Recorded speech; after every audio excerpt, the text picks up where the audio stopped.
කැකිල්ලේ රජුරුවන්ගේ මඤ්ඤං අසනීපය සහ හෙවණැල්ලේ දඬුවම. ඈත අතීතයේ කැකිල්ලේ රටේ පාලනය කළ කැකිල්ලේ රජුරුවෝ කියන්නේ අමුතුම තීරණ ගන්න හැමදේම අනිත් පැත්තට හිතන රජ කෙනෙක්නේ. දවසක් මාලිගාවේ උඩුමහලේ සඳළුතලයට වෙලා රජුරුව ඈත පෙනෙන කුඹුරු යායවල් දිහා බලාගෙන අදනම් මට හරිම සනීපයි. හිතට මාර ප්‍රබෝධයක් තියෙන්නේ කියලා තනියම මුමුණමින් හිටියා.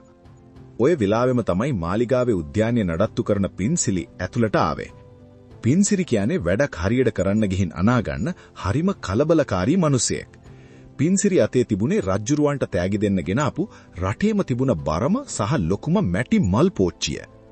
මහරජා මේ බලන්න මම ගෙනාපු දේ කියලා පින්සිරි කෑ ගහගෙන දුවගෙන ආවා. හැබැයි එයා දැක්කේ නැහැ එතන බිම රජුරුවෝ රැට පත්තු කරන ලොකු ගිනි කබලක් තියනවා කියලා. පින්සිරිගේ කකුල ගිනි කබලේ පැටලිලා එයා බුදු අම්මෝ කියලා කෑ ගහගෙන විසිවෙලා ගිහින් වැටුනේ කෙලින්ම රජුරුවෝ උඩටයි. එතනින් වැඩ ඉවර වුණේ නැහැ. පින්සිරි අතේ තිබුණ බර මල් පෝච්චිය රජුරුවන්ගේ ඔළුවේ ටොක් ගාලා වැදුන විතරක් නෙවෙයි.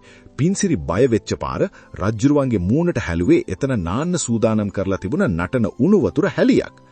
රජුරුවන්ට තරු පෙනිලා චිරිචිරි ගාලා සද්දෙකුත් ඇවිත් සිහි නැති වුණා. පැය කීපයකට පස්සේ රජුරුව ඇහැරුණා. හැබැයි ඇහැරුණ වෙලාවේ ඉඳන් රජුරුව හැසිරෙන්නේ හරියට මඤ්ඤං වුණා වගේ. රජුරුවන්ට කෙලින් ඇවිදින්න බෑ.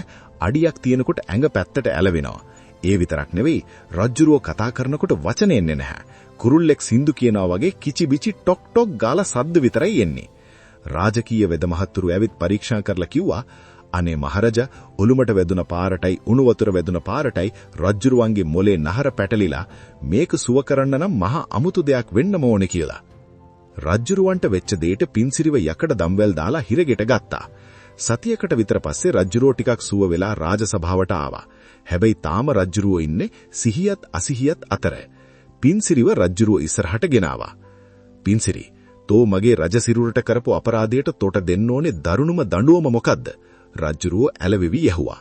අනේ මහරජා, මාව එල්ලන්න එපා, මාව මරන්න එපා. පින්සිරි වැඳ ඇඬුවා. රජුරුව ටිකක් වෙලා කල්පනා කරලා නැහැ, තොට මරණ දඬුවම දෙන්නේ නැහැ. මට දැන් හැමදේම දෙකයි පේන්නේ. මට දැනෙන වේදනාව තොටත් දැනෙන්න ඕනේ. ඒ නිසා අද ඉඳන් තෝ මගේ හෙවණැල්ල වෙන්න ඕනේ කියලා නියෝග කළා. ඒ දඬුවම හරිම අමුතුයි. රජ්ජුරුව දකුණු කකුල ටිබ්බොත් පින්සිරිත් ඒ වෙලාවෙම දකුණු කකුල තියන්න ඕනේ. රජ්ජුරුව කහිනකොට පින්සිරිත් ඒ සද්දෙන්ම කහින්න ඕනේ. රජ්ජුරුව දවල්ට කෑම කනකොට රජ්ජුරුව හපන විදිහටම පින්සිරිත් කට හොලවන්න ඕනේ. හැබැයි පින්සිරිට කෑම දෙන්නේ නැහැ. රජ්ජුරුව නිදා ගන්නකොට පින්සිරි රජුගේ ඇඳ ළඟ බිම නිදා ගන්න ඕනේ.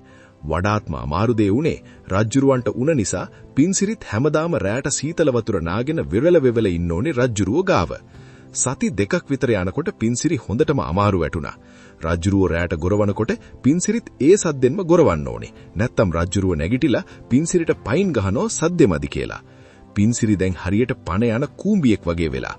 ඇස් යට කළු වෙලා, කටහඬ බැරි වෙලා, ඇවිදින්නෙත් පණ නැතුව. එක දවසක් රජ්ජුරුව රාජසභාවේ ඉන්නකොට පින්සිරි රජ්ජුරුවන්ගේ හැසිරීම අනුකරණය කරන්න ගිහින් රජ්ජුරුව වගේම පැත්තට ඇලවෙලා වැටෙන්න ගියපු අමති කෙනෙක්ගේ ඇඟේ හැපුණා.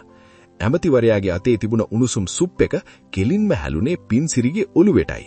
පින්සිරි බය වෙච්ච පාර රජ්ජුරුව වගේම කිචිබිචි ගාලා සද්දයක් දාලා සභාමෙද පිනුම් 3-4ක් ගැහුවා.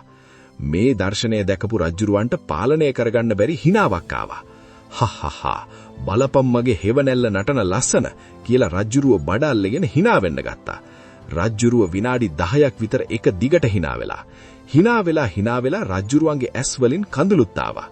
පුදුම වැඩේ කියන්නේ ඒ අධික hinaව නිසා රජ්ජුරුවන්ගේ පැටලිලා තිබුණ නහර ඔක්කොම ලේස් වෙලා ඇඟේ පතේ අමාරු ඉබේම සුව වුණා. රජ්ජුරුව කෙලින් හිටගත්තා. කටහඬත් හරියට ආවා. පින්සිරි, තොගේ මෝඩකම නිසා මම ලෙඩ වුණා. හැබැයි තොගේ මේ මෝඩ දඬුවම නිසා මට විඳපු වද දැකලා මට ඇති වුණ හිනාවෙන් මම සුව වුණා. ඒ නිසා තොට මම සමාව දෙනවා. අද ඉඳන් තෝ මගේ හෙවණැල්ල වෙන්න ඕනේ නැහැ. හැබැයි මීට පස්සේ මල් පෝච්චියක් තියා මල් පෙත්තක්වත් අරගෙන මගේ ඉස්සරහට එන්න එපා කියලා රජ්ජුරුව නියෝග කළා. පින්සිරි එදාම මාලිගාවෙන් දිව්වලා දිවිල්ලක් ආයේ කවදාවත් ඒ පැට්ටපලාතේ ආවේ නැතිලු.